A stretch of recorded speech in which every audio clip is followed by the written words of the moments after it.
Let's talk about the art of strategic silence. When you should speak up versus when you should observe. We are 1 week in, and if you've been applying what we've covered in the past 6 episodes, you've probably noticed something. You are talking less at work when you have a bad boss, and that is making you nervous. Good. So today we're going to talk about the most underrated weapon in your arsenal against a bad boss. That is silence. Silence is strategic, intentional, and powerful. That type of silence.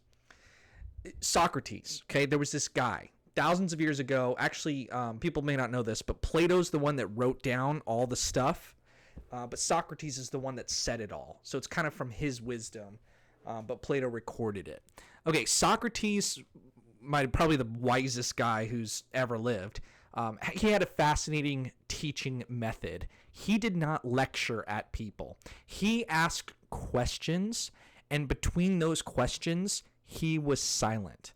And so he would sort of take the energy and the opinions of other people, and he would, through asking questions, refine it and make their arguments stronger and better. Your bad boss talks to fill in the void.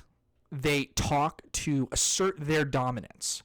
They talk because silence makes them uncomfortable. So you can do the opposite. When your boss goes on a rant, your instinct is to defend yourself or explain or justify your actions or make the opinion right. That instinct is slowly killing you because every word that you say is giving them ammunition. Every explanation becomes a new target. Every defense sounds like an excuse to them. Your words are their weapons. So the Stoics, which were a group of people that came up with really good ideas back in ancient Rome, the Stoics understood all of this. There was this guy, Epictetus, and he had a quote, "We have 2 ears and 1 mouth so that we can listen twice as much as we speak." This is relevant to you because if you're in a toxic workplace, you got to make that 3-1, okay? Why does silence work in this context? It works because here's what happens when your boss's brain goes silent.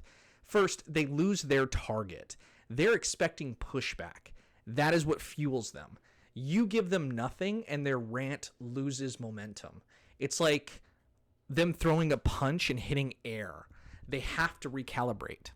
The second reason is that silence forces them to fill the void.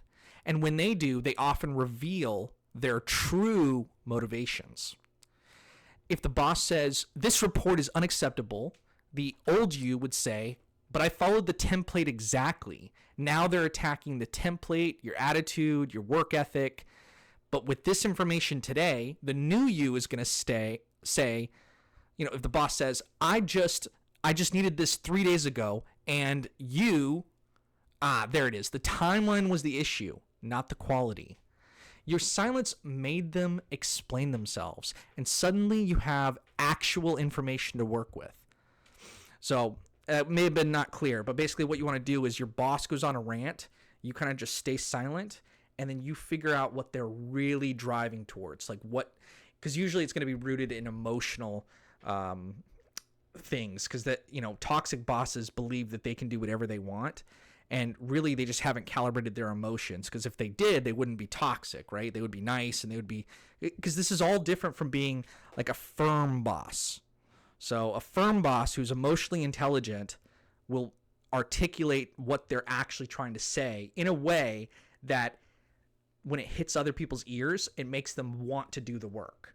So we're talking about the toxic aspect of that. And so you have to use silence against toxicity. Your silence made them explain themselves, and suddenly you have actual information to work with. The third one, and this is crucial, Aristotle taught that knowing yourself is the beginning of all wisdom. Your boss doesn't know themselves, but silence makes them confront their own thoughts, and this usually terrifies them. And this is all why it gives you power. There's 3 types of strategic silence that you need to master. So let's break these down. The first type is the absorbing silence. The second type is the observing silence. And the third type is the powerful silence. The first one, absorbing silence. This is when your boss is venting. They're angry. They're being irrational. They are on a roll and they just keep going. Neutral face for you. Neutral face. Occasional nod. No words. You're a stone in a river. The water flows around you. What you're doing is letting them exhaust themselves. They will run out of steam faster than you think. There was this guy years ago called Pythagoras, or Pythagoras. I don't really know how to pronounce it. Pythagoras. He taught his students to sit in silence for years before speaking. This is kind of like the origins of Greek and like the Western tradition, which is what we're in now, the West, which, by the way, if you're in America or Europe, you're in the West. But the East has this too, and with meditation, a lot of spirituality and just life philosophy involves just sitting and meditating in silence. So Pythagoras, like I said, he taught them years. Like, you don't need years. You yourself, you don't need to sit for years in silence at the workplace, but for a few minutes or a few hours, you can definitely do that. The second type of silence I want to cover today is the observing silence. This is in meetings or in group settings. If your boss is playing politics, which is something you have to identify, like there's a difference between doing the work and playing politics, and your boss, if they're toxic, is usually playing politics. Because if it's about the work, then, you know, everyone shut up and do the work, right? Like, that kind of is the beautiful way that work should work, is you go there. You know, nobody loves to be there. You wouldn't be there if you weren't getting paid, but you get the work done and then you kind of come home and enjoy the rest of your life. That's the optimal way. But of course, this is called Bad Boss Guide. So this is for people with a bad boss, right? If your boss is playing politics, setting up traps, or asking loaded questions, there was this guy years ago with good advice called Marcus Aurelius. And he wrote in a book called Meditations, observe constantly that all things take place by change. The translation for you is watch the room. See who nods when. See who avoids eye contact. See who's protecting themselves versus who's genuinely engaged. And by the way, I like to be the person, and I recommend this for you. Be the person who's genuinely engaged. Okay? While everyone else is performing, you are gathering intelligence. You are seeing the power dynamics, and you are learning through observation who your real allies are. Strategically, you should speak only when you have something that advances your position. Otherwise, you are just making noise. I've been guilty of this before. I want to get my opinion out there. But if my opinion doesn't serve a strategic goal, really, it's better if I'm just quiet about it. So I hope that you guys can internalize that advice quicker and faster than I did. The third type of silence is powerful silence. This is the advanced move. Your boss asks you a direct question designed to trap you. Why didn't you include Sarah on this email? They're trying to create drama between you and that coworker, Sarah. You can say, I can loop her now if needed. Notice what you didn't do. You don't defend. Don't explain. Don't take the bait. Just give them nothing to work with.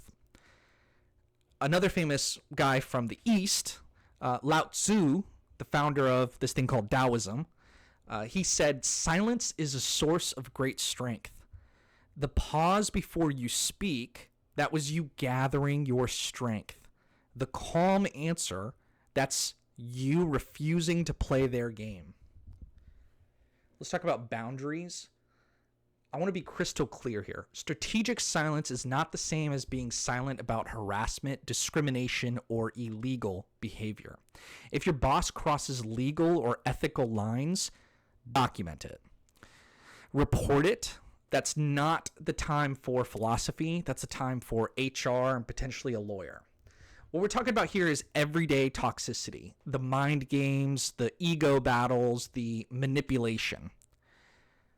Plato distinguished between different types of knowledge. There is, in Greek, episteme, which is true knowledge, and doxa, which is mere opinion.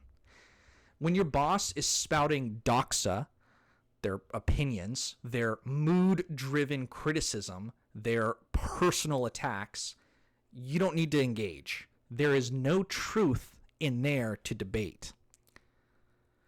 Save your words for episteme, for actual facts, for documented requirements, for clear requests.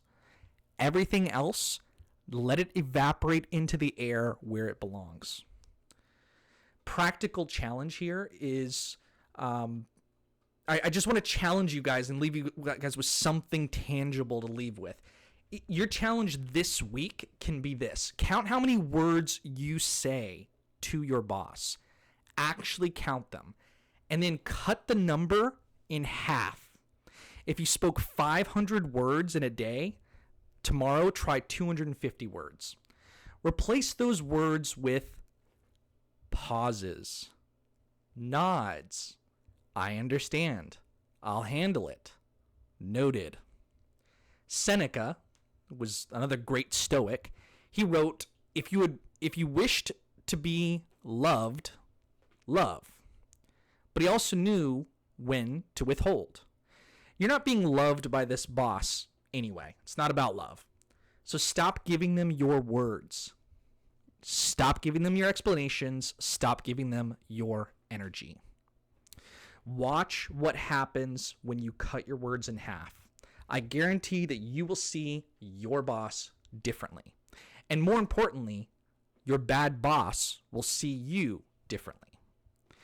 In closing, for tomorrow, I want to tell you how to disagree without getting flat out fired. Because sometimes silence is not enough and you need to speak up, but there is a way to do that. So please, you guys, comment below what is the hardest part about staying silent at work, and subscribe to this channel if you want more. Okay, let me know what you liked as well. Goodbye for now.